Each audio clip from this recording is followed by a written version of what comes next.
धोरोमा मा रिलिजन सम जाबाय जे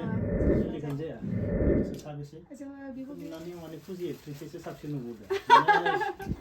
आबुल भाई फंबाय नोङो कसुगाव एरियानि ना कसुगाव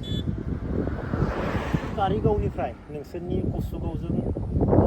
बेजों फैयोब्ला जायगायाव नों जेब्ला उन्दैमोन दंफां गिदिर गिदिर नुनो मोन्दों ना मोनाखैमोन दंफां साल दंफां बायदिसिना दंफां दाउथे जोंनि कुसुगाव एरियायावहाय आं उन्दै उन्दै समाव आरो दाथ' लांदां गैला मोनसेबो दानजोबखादों दानजोब्बाय सेस दाननानै फानजोब्बाय आरो मा दंफांफोरा दंमोन साल बिफां बायदिसिना दंजोबोमोन जोंनि बर'फ्राबो गासिबो लायजोबो आरो लायनानै दाननानै फानो खुलुमबाय सराइबिलमोन ना सराइबिल नों मालानिफ्राय बेफोरबायदि बिजनेस खालामनो स्टार्ट खालामनाय थारमाने बिजनेसआथ' जोंना आगोल 28 इयार्सनिफ्रायनो दंखायोमोन आगोलनिफ्रायनो दङ औ फेमिलि माने बिमामोन बिब'मोन ज' होयोमोन आरो होयोमोन गासैबो नोंसा माने फेमिलियानो बिजनेस सेन्टार बिजनेस होयो मा बिजनेस दङ ओरैनो हटेलबो दं मोनसे हटेल बे सराइबिलावनो सराइबिलावनो बागुरुम हटेल होनो माने बे बागुरुम्बा फेशन बे कर्नार जाहैबाय बेयो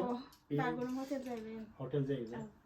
बेनिफ्राय फादारा माने बिजनेसमेन जबथ' नङा फादारा माने जों उन्दैयावनो गोमानाय एक्सपायार जादों ओमफ्राय मादार दङ मादारानो बिजनेस खालामो बिजनेस खालामो ओमफ्राय नोंसोर साबेसे जोङो बिब' बिनानाव साबा साबा आरो फंबाय हौवा गैया साबाबो ओमफ्राय मा खालामो हाबा जाजोब्बाय साब्रैया नों दुइसिन नामा दुइसिन ओमफ्राय नोंथ' एलबामफोर बानायबाय नामा नों एलबाम बिदि बानायाखै आदा बर' फिल्मनि एक्ट्रेसनि साइडआव साबसिन एकदम गोसो गैया आदा समायना नङा नोंखौ नुनानै माने फुजि एक्ट्रेससो साबसिन नुबोदों समान आरो खिन्थु नङा दे बहुत साइज बिसोरो बहुत साइज ना गोबां एक्ट्रेस बायदिसो नुदों माने आसरित मोनदों बेथ' एक्ट्रेस बायदिसो मानसियालाय माने एक्ट्रेस खालामजानाय माबायाव दं आरो ना एलबाम बानायनो हानाय बर' फिल्मनि एक्ट्रेसनिख्रुइसो साबसिन नुदों नोंखौ माने ओमफ्राय धोरोमा मा धोरोम जोंना हिन्दुआनो हिन्दु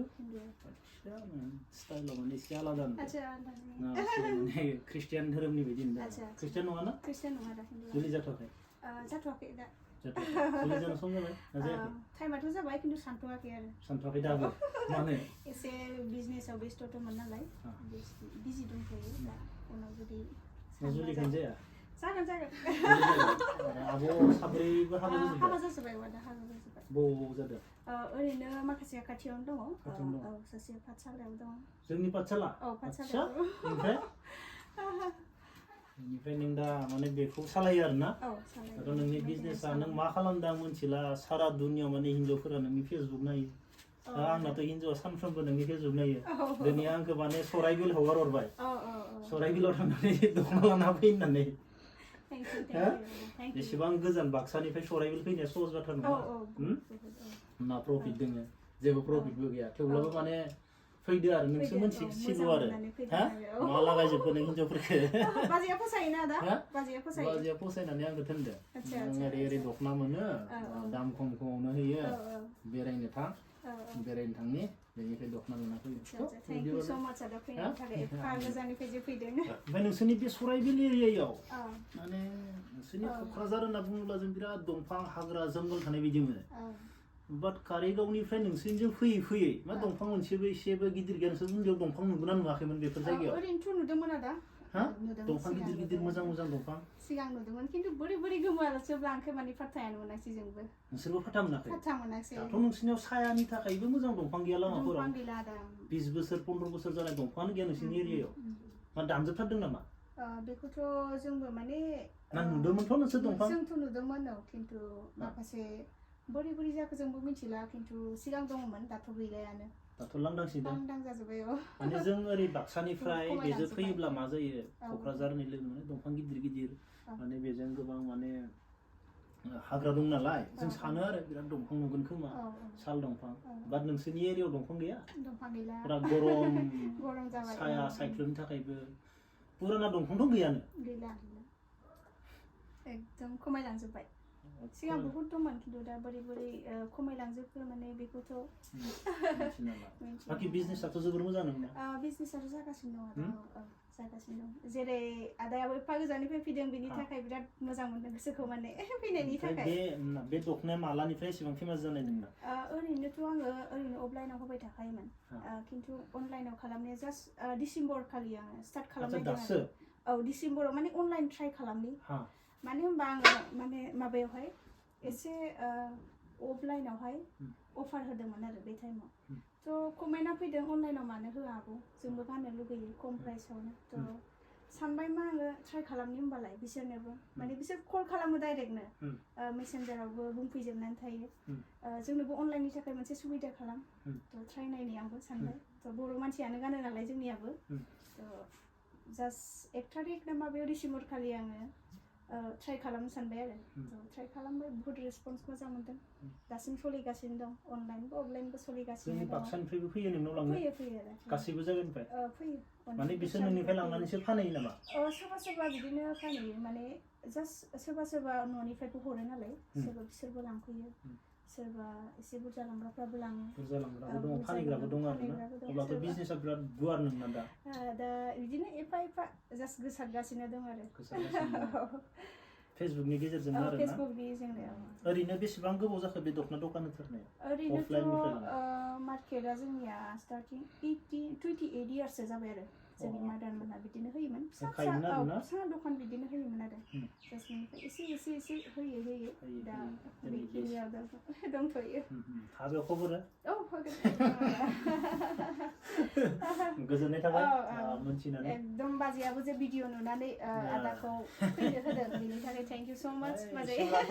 हाबा जानो नुदोंना नोंदाया बबेयाव दखना लांफैनो गोनां जादों एकदम सराइबिलाव फैनांबाय आदाया सराइबिलाव फैनांगौ दखना लांनो गोजोननाय थाबाय दे मोनथिनानै आरो आंबो सराइबिल नुबाय नोंनि दखाननि थाखायनो आं फैफेराखैमोन दा रायमनाबो थांनोसै रायमना खाथि खाना रायमना खाथि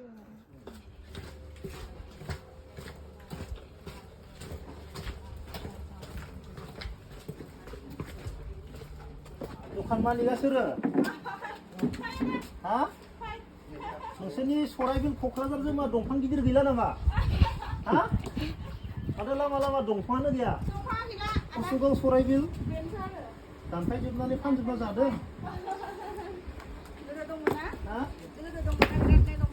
नों मा खालामदोंलै मा दखान होदों मा दखान होदों बर' फिल्मनि एक्ट्रिसफोराबो लांफैजोबो आंनाबो हिनजावा नोंनावसो थोनहरदों हा गांसेयाव गांसे फ्रि दोनो माथो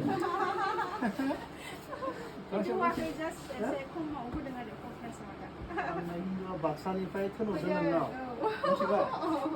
दखना बायनानै नायाबाथ' गारजासिगोनसो हाबा जाया होनना सानबाय दा हाबा जाबाय दा बाक्सानिफ्राय मा सराइबिल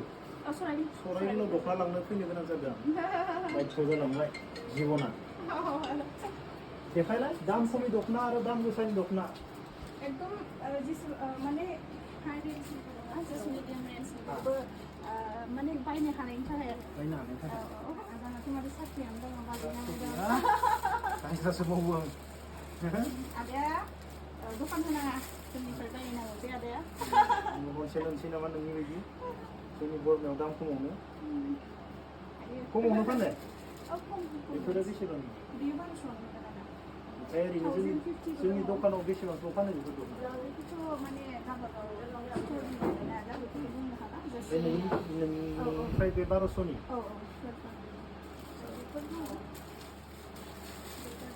थावजेन्ड 50 दख'नाखौ